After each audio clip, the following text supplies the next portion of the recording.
Pemirsa, Cook with Love. Ini dia hasil-hasil masakannya yang kita masak tadi bersama Chef Yadi di Resto Arum Bogor. Dan sekarang Kapiten Kabul siap bertugas untuk makan. Karena sepertinya dari tadi udah, tempting banget. Aromanya ini sungguh arum ya. Ini tadi kita ada, apa ini? Kepiting lada hitam. Ini mohon maaf sebenarnya ya, temanya besar-besar semua masakan, tapi aku masih makan sendiri aja ya. Mungkin di next episode kali-kali ada yang mau temenin aku makan, boleh banget loh ya. Oke, kita udah disiapkan ini nih alat-alat makan supaya makannya semakin seru. Nah, sambil siap-siap kita ngobrol ya. Tema kita adalah meneladani pahlawan iman. Pas banget karena hari ini ada lagi Hari Pahlawan. Nah, kalau ngomong mengenai pahlawan nih, coba kamu sebutin deh pemirsa, pahlawan siapa sih yang sebenarnya jadi idola kamu, yang pengen banget kamu idolakan, pengen jadi kayak gitu? Sebenarnya kalau aku pribadi, aku suka Iron Man sebenarnya dari Marvel.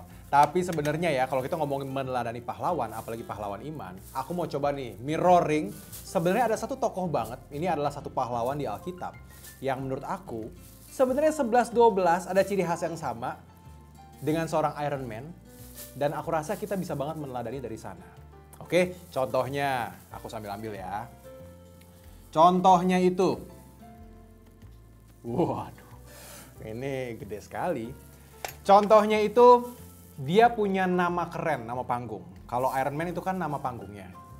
Tokoh ini juga punya nama keren, yaitu Belshazzar. Wih, Belshazzar. Udah tahu dong kira-kira tokohnya siapa? Jadi kalau misalkan Iron Man adalah Robert Downey, nah ini nama aslinya adalah Daniel. Kita ngomongin tentang Daniel. Kalau ciri-cirinya coba, seorang Iron Man bisa dibilang, oh kenapa kamu suka sama Iron Man? Gara-gara ganteng? Oke, nggak apa-apa. Tapi Alkitab juga mencatat kalau seorang Daniel, waduh seru banget ini, itu juga tokoh yang berperawakan baik. Jadi intinya sebagai superhero, sebagai pahlawan bisa dibayangkan nih, waduh ternyata baik ya, rupanya baik, cakep gitu loh. Terus udah gitu, waduh Iron Man juga sosok yang pintar. Ternyata Daniel pun juga pintar, gak kalah pintar. Karena waktu awal-awal direkrut untuk bekerja di lingkungan istana, disuruh dicarilah sama raja. Tolong carikan aku yang berperawakan baik dan juga pintar. Menguasai berbagai ilmu dan hikmat. Itulah Daniel akhirnya kepilih. Terus, setiap pahlawan bisa dibilang punya kekuatan supernya misalkan. Kalau kekuatan supernya seorang Iron Man adalah gara-gara Jarvisnya dia. Ya kan? Dia pinter, ketemu Jarvis, jadilah bisa terbang dan lain sebagainya. Nah, tapi Daniel dengan semua prestasi yang dia punyai, sebenarnya apa sih yang menjadi kekuatannya seorang Daniel? Nah ini loh yang sebenarnya aku pengen sharing ke teman-teman semua. Tapi sebelum aku sharing, kita sambil cobain ya. Ini loh, kepitingnya. Ntar aku keretakin sekali lagi. Nah, aduh maaf ya. Ini kalau makan kepiting emang udah seseru ini. Tuh pemirsa, bener loh. Ini kepitingnya juga kepiting jagoan nih rasanya nih. Tuh, dagingnya membuncah sekali, siap diserosot. Kita cobain ya.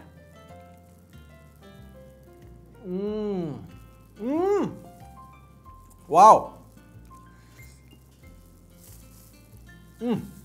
Ini mohon maaf ya. Tadi aku bilang ini porsi rame-rame, tapi rasanya kalau ini seenak ini, sehauce ini aku makan sendiri juga habis rasanya. Nggak jadi ngacar nih pemirsa. Canda ya. Wow ya. Bumbu ladanya itu meresap sampai ke dalam. Dia kan udah disiram ya sebenarnya ya. Tapi yang menariknya kalau rada lada itu kan sebenarnya suka rada pedes. Ini tuh nggak pedes, jadi cuma anget-anget aja. Dan aku rasa itu ngeblend banget sama daging kepiting ini yang memang dia tebel tapi nggak keras. Dan pastinya kagak amis. Ini penting banget kalau buat aku sih makan-makan seafood kayak gini. Jagoan nih kepitingnya. Nah, balik mengenai Daniel. Sebenarnya apa sih yang jadi kekuatan seorang Daniel? Daniel menyadari kalau kekuatan utamanya adalah Tuhan Yesus. Daniel tahu sumber hikmatnya, sumber kekuatannya, dan segala sesuatu yang ada di hidup dia, itu sumbernya adalah Tuhan Yesus. Jadi sebenarnya apa yang kita bisa pelajari sama-sama dari seorang Daniel? Yang pertama, karena Daniel itu tahu sumber kekuatan dari Tuhan Yesus, dia sadar kalau dia tuh punya panggilan untuk hidup seturut dengan kehendak Tuhan. Maksudnya apa tuh? Pasti pemirsa pernah baca kan semuanya. Ada bagian di mana Daniel itu diminta untuk makan makanan yang sama seperti yang raja makan. Tapi apa yang dilakukan Daniel? Daniel merasa kalau makanan-makanan itu sepertinya nggak sesuai dengan perintah Allah, sesuai dengan kehendak Allah. Jadi Daniel mereviews untuk makan itu dan memilih untuk makan sayur aja dan minum air aja. Sampai pegawai istananya curiga, aduh kalau kamu yang kurus, kamu terlihat kurang sehat.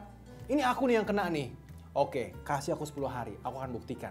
Akhirnya lewatlah 10 hari itu dan terlihat kalau ternyata Daniel dengan mengikuti kehendak Tuhan malah justru jadi lebih sehat. Jadi lebih kuat, lebih seger gitu loh dibanding orang-orang lain yang ikut-ikutan dengan arus, ikut-ikutan dengan dunia. Di sini kita belajar apa? Pada akhirnya pun ketika itu sudah dibuktikan Daniel semakin sehat, justru semakin seger. Sambil makan ya. Cocok juga ternyata mantau. Yang ini harus dipantau nih. Makin seger. Dan ternyata waktu dipanggil sama raja untuk dicek satu-satu, Alkitab mencatat apa? Kepintaran Daniel, hikmat Daniel itu 10 kali lebih pintar dan lebih berhikmat dari orang-orang pintar yang ada di sana. Wow. Ini kunci kekuatan Daniel. Kalau kita nih pengen jadi seorang pahlawan iman dalam kehidupan kita harus tahu sumber kekuatan itu Tuhan. Maka dari itu, yang pertama yang kita bisa pelajari adalah hiduplah sesuai dengan kehendak Tuhan seperti yang Daniel lakukan. Ini mantap banget ya. Kepitingnya enak banget.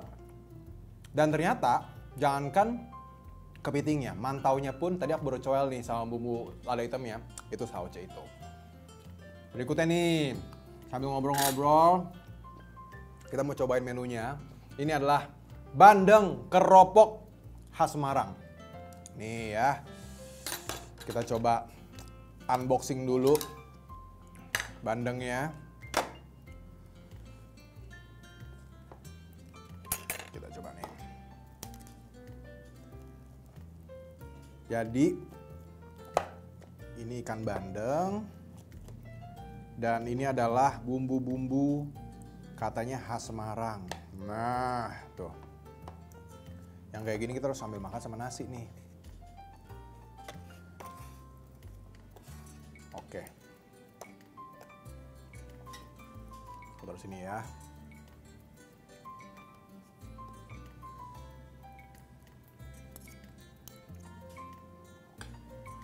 Sama nasi.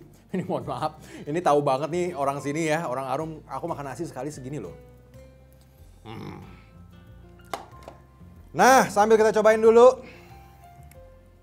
Ini adalah bandeng keropok. Betul ya? Keropok. Nah, ini bumbu khas Semarang rasanya. Tadi katanya sih menurut Chef Yadi 5 katanya. Masa iya sih? Oh. Iya unik loh. Ternyata bener. Pedasnya dikit sih. Nggak terlalu pedas kayak gimana. Dia lebih ke arah manis-manis.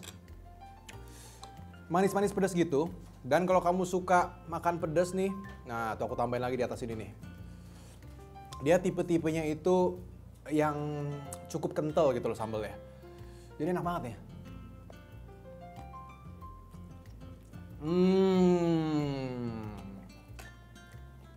Hauce tenan. Enak nih. Tapi kelihatannya kalau masalah Daniel ternyata hidupnya nggak seenak itu juga. Setelah kita tahu nih, oh Daniel hadir dengan penyertaan Tuhan. Hadir dengan, oh bisa aja lewatin momennya seperti itu kan. Ternyata seiring itu banyak juga yang sirik sebenarnya sama Daniel. Ada satu waktu dalam pemerintahan Raja Darius sebenarnya karena mereka sadar satu-satunya cara untuk menjatuhkan Daniel adalah melalui bagaimana Daniel percaya sama Tuhan.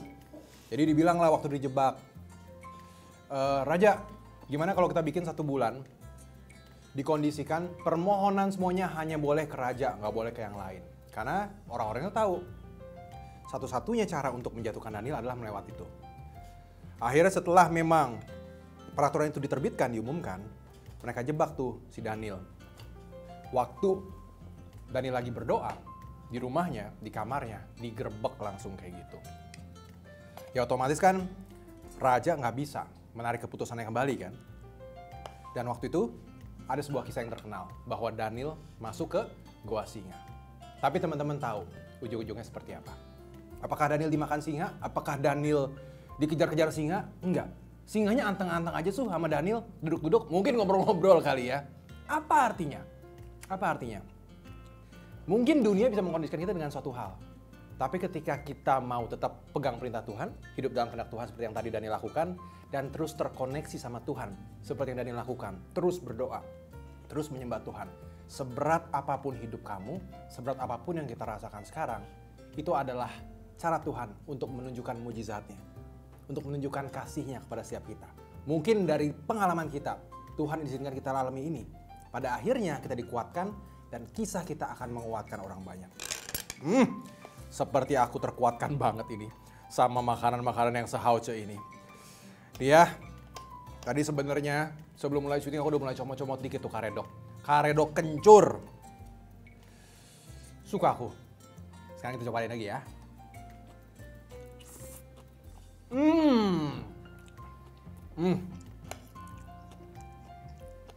Enak. Enak banget deh. Nggak ada bau-bau kencur. Tapi rasa kencur itu memperkaya rasa dari karedoknya itu. Dan yang aku suka, bumbunya leko banget. Nggak cair, kental gitu loh. Jadi kalau kamu makan bumbu kacangnya, ini berasa banget. Ini jagoan-jagoan aku banget. Dan gak salah aku ke Resto Arum Bogor hari ini. Jauh-jauh dari Jakarta untuk berguru sama Chef Yadi. Bener-bener pahlawan. Tapi sekarang pertanyaannya adalah, sadar gak kita? Kalau setiap kita pun sebenarnya dipanggil untuk jadi pahlawan. Terutama kita nih anak-anak Tuhan. Kita dipanggil untuk jadi pahlawan-pahlawan iman. Belajar ya Daniel. Yang mau hidup seturut kehendak Tuhan. Yang mau terus terkoneksi sama Tuhan. Dan percaya apapun yang terjadi di hidup kita. Seberat apapun. Itu adalah cara Tuhan untuk menunjukkan kasihnya kepada kita dan kepada orang-orang. Sekali lagi, selamat Hari Pahlawan buat kita semua.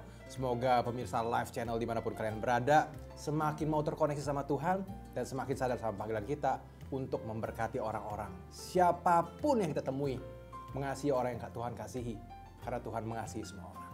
Sampai bertemu di Cook with Love episode berikutnya. Saya Ivan Kabul, siap lanjut makan. God bless you.